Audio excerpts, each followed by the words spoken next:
I'm finally getting around to mount the 650. Apologize for this being in frame. I still got to build a stand because this is where my arcade used to go. This is where I'm going to put the press. Now, I went with the micro mount. I'll show you the reason why I needed a smaller mount. But if you're getting a 650, you can't just mount it to the edge of the bench without notching your bench. And I didn't want to cut in the 2x6. You have to have a 3/4 inch overhang on the top of your table, or else when you move the ram, you're going to bottom out and hit that 2x6 right there. So you actually have to have the bench overhanging 3/4 of an inch just on the top.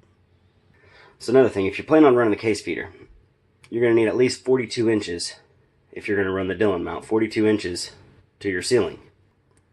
Well, I have a slanted ceiling, so right here it's only 48 inches on one side and 46.5 on the other side.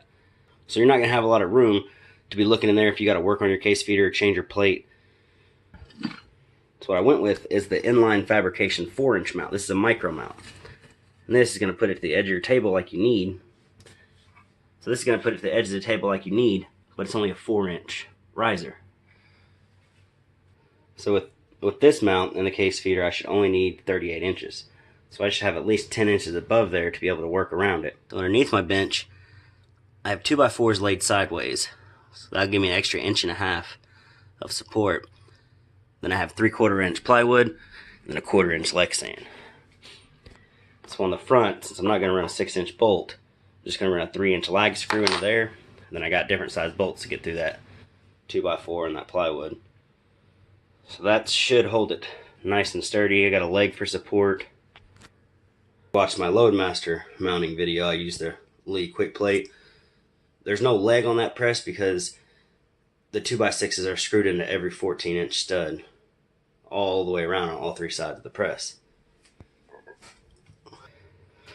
Where on this side for the Dillon, there's no wall right here to screw this in, so it needed a leg. I mean, it was rock solid bench, but once you actually start sizing and really start cranking on it, I think you'd see some flex. But let me get these holes drilled and get this bolted in, and I'll show you what it looks like.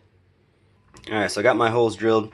I ran some 3/16 pilot holes for the lag screws, and then I just took a 1/4 inch and bumped just that 1/4 inch Lexan because I didn't want it to crack it.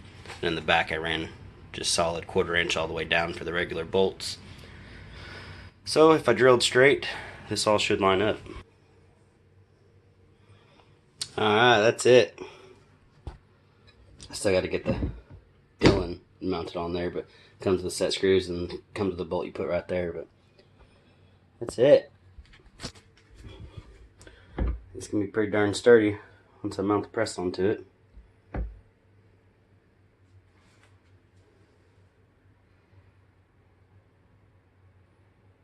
Stay tuned for the next videos because I have the 9mm conversion, quick change kit, a lot of the snowshoes upgrades, the roto cam, the cam roller, the ball and spring detent. Got quite a few upgrades to put on it. The case feeder, I'll put that on it. So there's going to be quite a few videos in this series. I'll do the setting up the 9mm dies again, although it's going to be the same as setting up the dies like the videos I have on my Loadmaster, but I'll make some videos of it like that. I'll show the differences of with the stock parts plus the snowshoes parts. It's supposed to really help on the spilling the powder and all that. So if you want to look at those.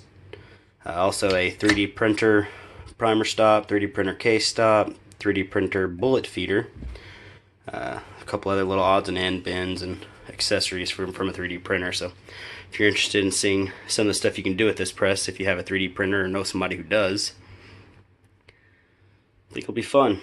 So thanks for watching.